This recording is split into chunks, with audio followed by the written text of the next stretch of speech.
Hello, I'm James from Borussia Dortmund English, and this is the Echte Liebe podcast. As ever, I'd like to welcome you all and thank you all for tuning in. Now, for anyone that knows me, they'll tell you that it's not that often that they can say that I'm lost for words. But honestly, I don't really know where to start. I was going to wait and record this after the Leipzig game on Wednesday, but like many of you, I feel like I just need to get it out of my system. It's always hard running pages on social media and trying to create content, because first and foremost I'm a fan, so just like you guys, it kills me when I watch something like that happen. Sometimes I just want to scream and say what I'm really thinking, but I have to try and be calm and measured to a certain degree. I'm going to try and describe what watching our beloved team play against Bayern is like, and this is as close a metaphor as I can get. For me, it's like watching a family member struggling with an addiction. You love them with all your heart, but you just cannot understand why they continually make the same decisions time and time again that eventually lead to the same result. No matter how much you love them, there's always going to be anger, and it's because we cannot get our heads around why the very thing that we care about continues to cause us pain repeatedly, no matter how much of ourselves we invest in them and support them. It was just a case of here we go again. With everything that we've achieved in the second half of the season, I genuinely thought that this time it could be different. I don't blame Edin Terzic in any way. I put a post up in midweek with the team I would have started, and that was the team that he went with, so personally, I had no complaints. The return of Kobel and Julian Brandt for me was huge, especially with the form that they'd both been in before their respective injuries. For once, everything seemed to be going well, especially when we take the Bayern situation into consideration. It's fair to say that they'd had a few issues of their own during the international break. The decision to part ways with Julian Nagelsmann was quite simply baffling, and didn't seem to make a lot of sense, not in footballing terms anyway. Yes, they have been poor in the Bundesliga as of late, and it has opened the door for us to not just close the gap, but to overtake them. But it still didn't sit right, especially when players such as Kimmich, Goretzka, De Ligt and Upamecano had come out in support of their old boss since the news broke. We know from our own personal experience that Tuchel is a ticking time bomb, and eventually I'm confident that it will all end in tears, but for this game at least, it looked like a Kahn and Salihamidzic masterstroke. The first 10 minutes of the game I thought we looked quite comfortable. I'd go as far as saying that it felt different to previous games at the Allianz Arena. It didn't feel like luck was playing a part, it was quite simply a confident team on an unbeaten run, looking exactly that.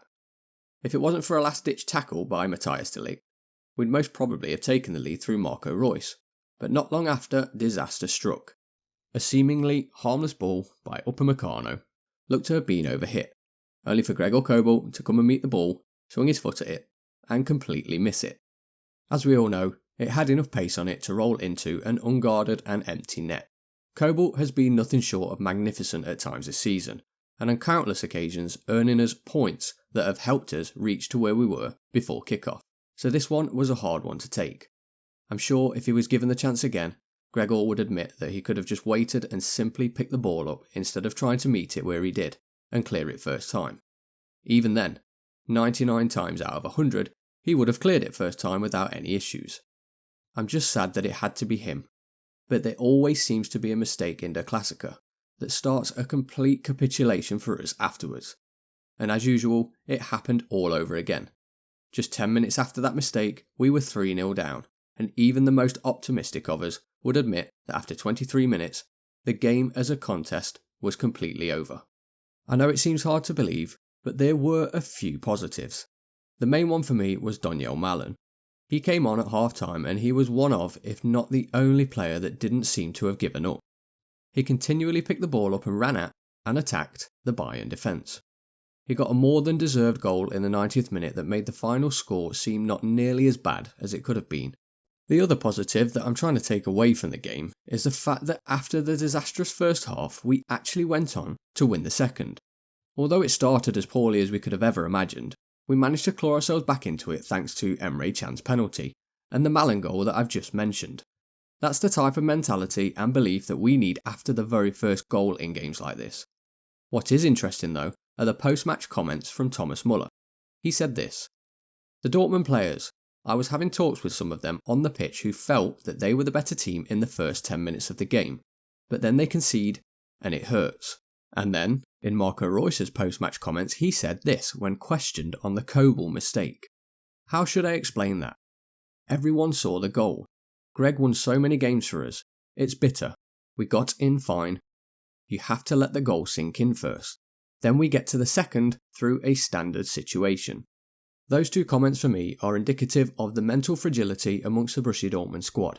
On one hand, we have our own players talking on the pitch and expressing their disappointment to the opposition, instead of trying to rectify it. And then we have our captain saying that they need time to process the goal or the mistake. Unfortunately, neither of those scenarios are characteristics of a team that genuinely believes that they can get back into the game. I found listening to those comments really difficult. I'll put Marco's down to his disappointment at the result, and again being in a position where he feels we've let it slip. After all, like ourselves, he's a fan, and inside I'm sure he's hurting. But Muller's comments are far more troubling. Hopefully, Edin and his team pick up on that in the days after and try and address it moving forward. They'll need to instill a more ruthless attitude and a refusal to accept anything other than winning. That's how champions are made, and if we want to be Bundesliga champions, then anything short of aiming to win all of the remaining 8 games could again see us coming up short. The next Bundesliga game is at home against Union Berlin.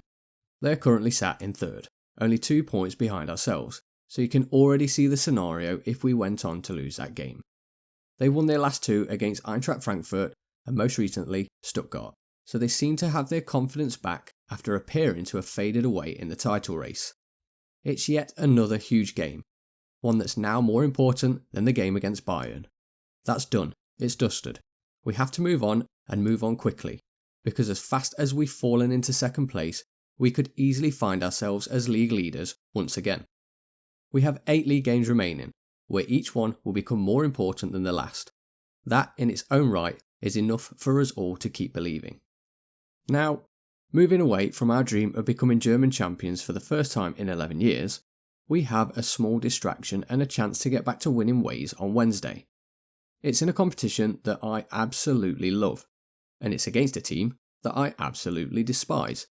It is of course our DFB Pokal quarter-final against RB Leipzig. In the last few years at this stage of the season, it would be our only chance of silverware left. With that not being the case this year, I'm torn as to what I think would be the best scenario. Of course, the domestic double would be beyond our wildest dreams, but with Bayern and Union still in the competition, if we manage to navigate past Leipzig, then there's a good chance we'll have yet another difficult game on our hands. So with that being said, for once, I wouldn't mind if we didn't progress, but at the same time, I want us to win every game we play, no matter the circumstances. It's a really tough one, and I expect Edin will make a few changes to reflect this. The month of April will show us if we've become a victim of our own success and expectations. Although we couldn't put right our wrongs of previous seasons when it came to travelling to the Allianz Arena, maybe we can right those wrongs in how we react after that. I'd love nothing more than for this squad to be able to pick back up where they left off at the end of the FC Köln game.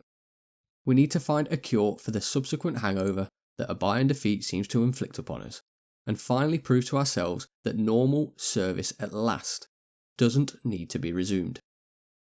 As ever, if you have managed to get this far in the show, then I'd like to say a huge thank you. Make sure that you hit that subscribe button, and if you want to support the show, you can become a Borussia Dortmund English member via the Patreon page, and this really does make a difference. So again, thank you. I'll put all of the links below, and I'll see you on the pages over the next week. Take care everyone, and thank you for tuning in to the Echte Liebe podcast.